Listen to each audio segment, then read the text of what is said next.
Hello everyone.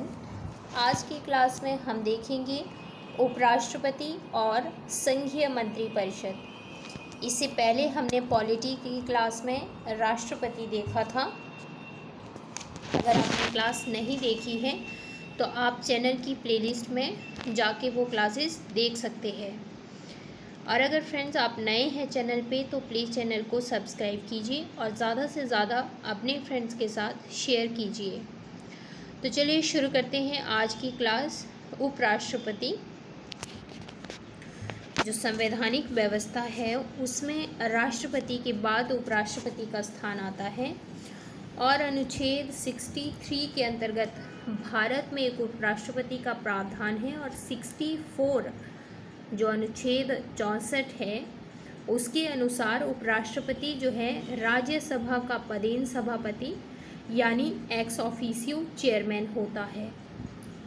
और ये जो उपराष्ट्रपति पद के संबंधी प्रावधान है ये भारतीय संविधान में अमेरिका से लिए गए हैं। ओके,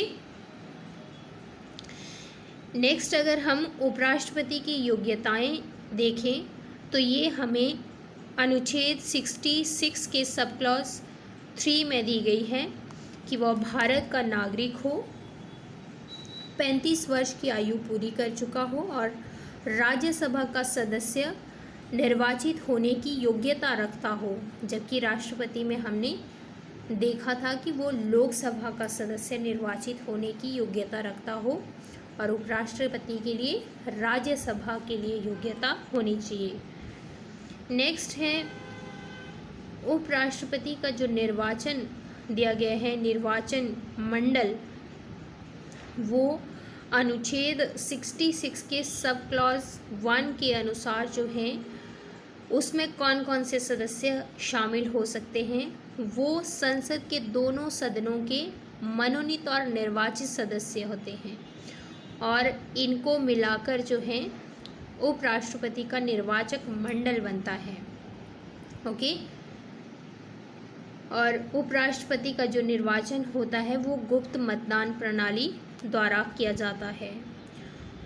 अगर उपराष्ट्रपति की पदावधि हम देखें तो वो अनुच्छेद 67 में दी गई है और उपराष्ट्रपति का कार्यकाल 5 वर्ष का होता है। वो इससे पहले स्वेच्छा से राष्ट्रपति को संबोधित करके अपना त्याग पत्र दे सकता है। और अगर हम बात करें उपराष्ट्रपति को हटाने संबंधी संकल्प की तो वो केवल राज्यसभा में ही रखा जा सकता है, लोकसभा में पेश नहीं किया जा सकता है। उपराष्ट्रपति को हटाने संबंधी अगर कोई याचिका है तो उसको लोकसभा में पेश नहीं किया जाता, सिर्फ राज्यसभा में पेश किया जाता है। हालांकि जो उपराष्ट्रपति को हटाने संबंधी प्रावधान है मूल संविधान में, इसका कोई प्रावधान नहीं है। और जब ये उस उपराष्ट्रपति को हटाने संबंधी कोई संकल्प है तो उपराष्ट्रपति को 14 दिन पहले सूचित किया जाता है। ओके, नेक्स्ट है भारत के प्रथम उपराष्ट्रपति डॉक्टर सर्वपल्ली राधाकृष्णन थे। इनका टाइम पीरियड 1952 टू 1962 था। और अभी तक 2 व्यक्ति डॉक्टर एस राधाकृष्णन और डॉक्टर हमीद अंसारी ये 2 बार उपराष्ट्रपति बने हुए हैं अभी तक के इतिहास में भारत में। ओके, और अभी जो 14th नंबर के उपराष्ट्रपति हैं भारत के वो हैं जगदीप धनखड़ और 13th नंबर के उपराष्ट्रपति वेंकैया नायडू जी थे। नेक्स्ट अनुच्छेद 70 और इसके साथ जो अनुच्छेद 65 है ये घुमा फिरा कर दोनों एक ही बात करते हैं।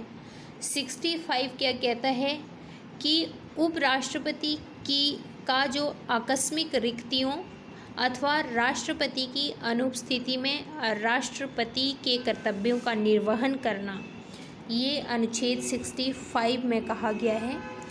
और अनुच्छेद 70 भी यही बात कहता है कि अन्य आकस्मिकताओं में राष्ट्रपति के कर्तव्यों का निर्वहन करना।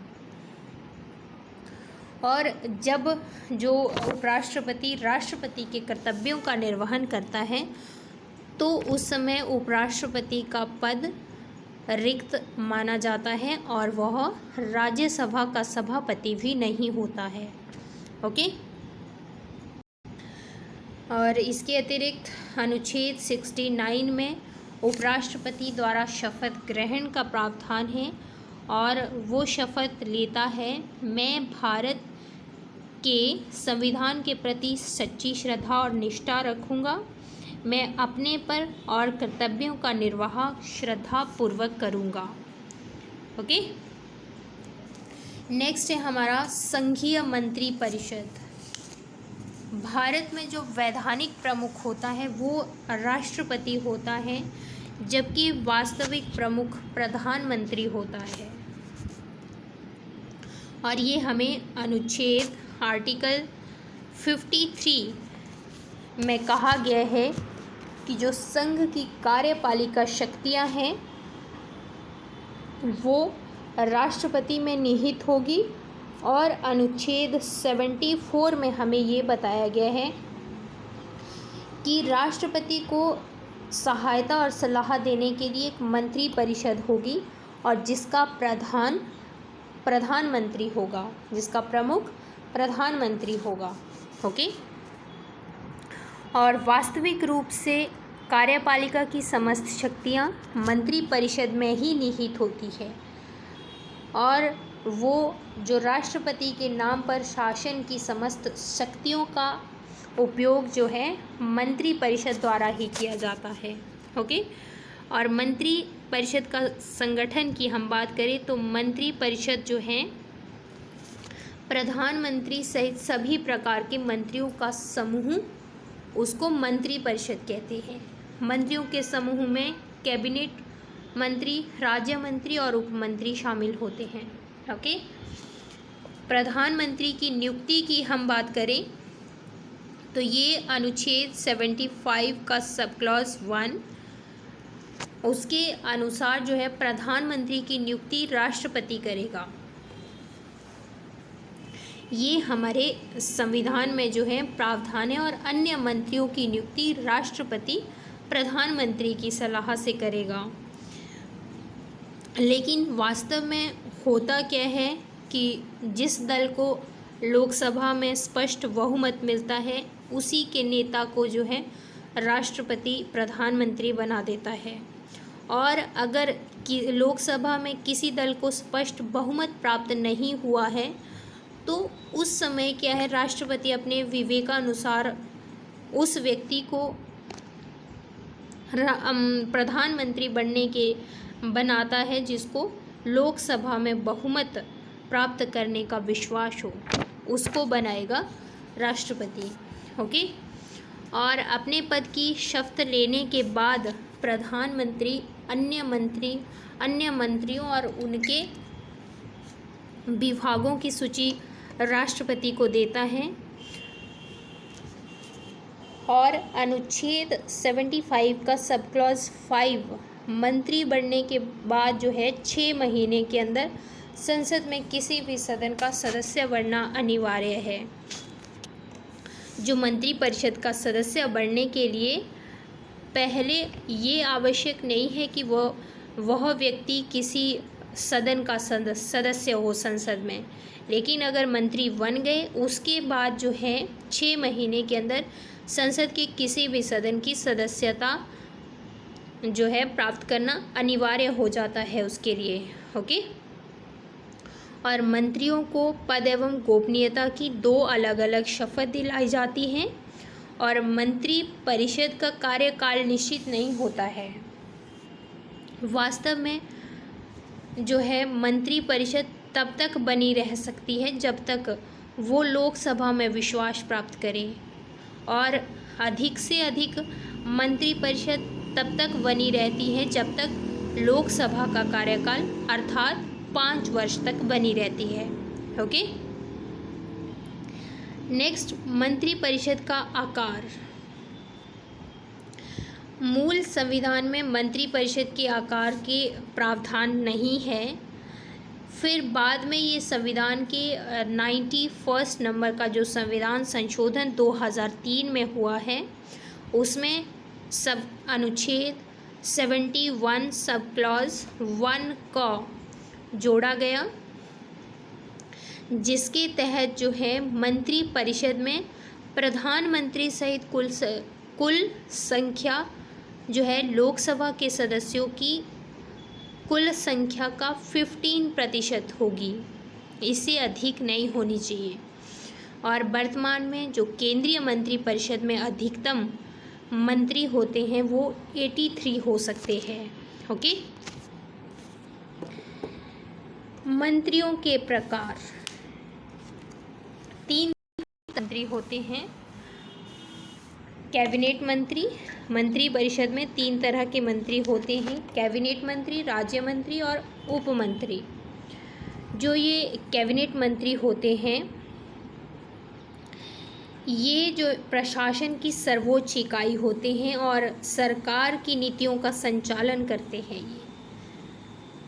और कैबिनेट शब्द का भी मूल संविधान में उल्लेख नहीं किया गया है। ये भी जो 44वें नंबर का संविधान संशोधन 1978 में हुआ था, उसमें ये अनुच्छेद 352 के तहत शामिल किया गया था कैबिनेट शब्द। ओके, राज्य मंत्री, इन्हें कैबिनेट की बैठक में शामिल होने का अधिकार नहीं होता है और इनकी 2 श्रेणी होती है।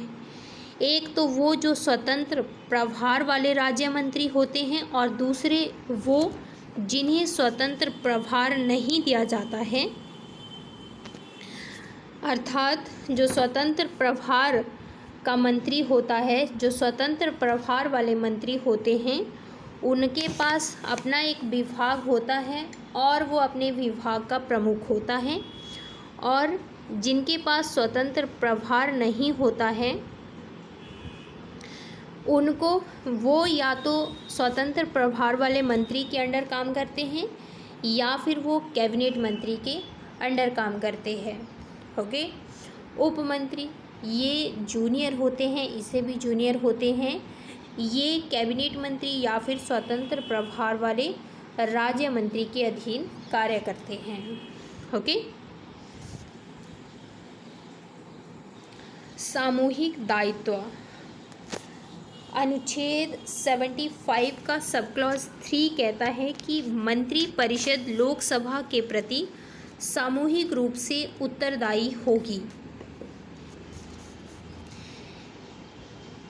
अतः यदि मंत्रिपरिषद के किसी एक सदस्य के विरुद्ध अविश्वास प्रस्ताव पारित हो जाता है, तो उस दशा में जो है संपूर्ण मंत्रिपरिषद को अपना त्याग पत्र देना पड़ता है। ओके, मंत्री चाहे जिस भी सदन का हो, सामूहिक उत्तरदायित्व उसका लोकसभा के प्रति होगा, परंतु मंत्रियों का जो व्यक्तिगत उत्तरदायित्व होता है वो राष्ट्र के प्रमुख या राष्ट्रपति के प्रति होता है। ओके, मंत्रिपरिषद की कार्यप्रणाली की हम अगर बात करें तो मंत्रिपरिषद की ओर से कैबिनेट एक इकाई के रूप में काम करती है और इसकी बैठक जो है प्राय सप्ताह में एक बार होती है, लेकिन प्रधानमंत्री किसी भी समय जो है कैबिनेट की बैठक बुला सकता है और बैठक की अध्यक्षता प्रधानमंत्री करते हैं और मंत्रिपरिषद की ओर से मंत्रिमंडल या कैबिनेट ही प्रत्येक मामले पर निर्णय लेता है। और यदि कोई मंत्री मंत्रिपरिषद के निर्णय से सहमत नहीं है तो उसे अपने पद से त्याग देना पड़ता है। ओके, नेक्स्ट हम देखेंगे भारत के प्रधानमंत्री से संबंधित कुछ तथ्य हैं। भारत के जो प्रथम प्रधानमंत्री थे पंडित जवाहरलाल नेहरू थे। इनका कार्यकाल 1947 से 1964 तक ये भारत के प्रधानमंत्री बने रहे और उसके बाद सबसे लंबे समय तक प्रधानमंत्री का पद संभालने वाले भी पंडित जवाहरलाल नेहरू है। 17 वर्ष तक इन्होंने संभाला है। और सबसे छोटा कार्यकाल प्रधानमंत्री के रूप में अटल बिहारी वाजपेयी जी का था, 17 दिन का 1966 में। और कार्यवाहक प्रधानमंत्री गुलजारी लाल नंदा 2 बार बने, 1964 में और 1966 में। और एक से अधिक बार जो प्रधानमंत्री बने हैं, जवाहरलाल नेहरू 3 बार बने हैं, इंदिरा गांधी 3 बार बनी हैं, अटल बिहारी वाजपेयी 3 बार बने हैं, डॉक्टर मनमोहन सिंह 2 बार बने हैं और नरेंद्र मोदी अब तक 2 बार बने हैं। जो लाल बहादुर शास्त्री जी थे, जब ये प्रधानमंत्री थे तो इनकी जो मृत्यु हुई है वो आधिकारिक यात्रा के दौरान हुई थी, 11 जनवरी 1966 को ताशकंद में। चौधरी चरण सिंह भारत के ऐसे प्रधानमंत्री थे जिन्होंने अपने कार्यकाल में एक बार भी संसद का सामना नहीं किया। और देश की प्रथम महिला प्रधानमंत्री श्रीमती इंदिरा गांधी थी। राजीव गांधी सबसे कम उम्र 40 की उम्र में और मोरारजी देसाई सबसे ज़्यादा उम्र 81 की उम्र में ये प्रधानमंत्री नियुक्त हुए थे। प्रधानमंत्री पद से त्यागपत्र देने वाले प्रथम व्यक्ति मोरारजी देसाई थे। और सर्वप्रथम अविश्वास प्रस्ताव जो है प्रधानमंत्री जवाहरलाल नेहरू के विरुद्ध लाया गया था। और अभी हाल ही में प्रधानमंत्री नरेंद्र मोदी के विरुद्ध भी दूसरी बार लाया जा चुका है अविश्वास पत्र।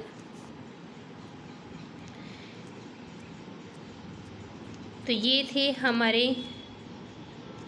उपराष्ट्रपति और मंत्रिपरिषद से रिलेटेड। आज की क्लास में बस इतना ही। मिलते हैं नेक्स्ट क्लास में, तब तक के लिए थैंक यू सो मच।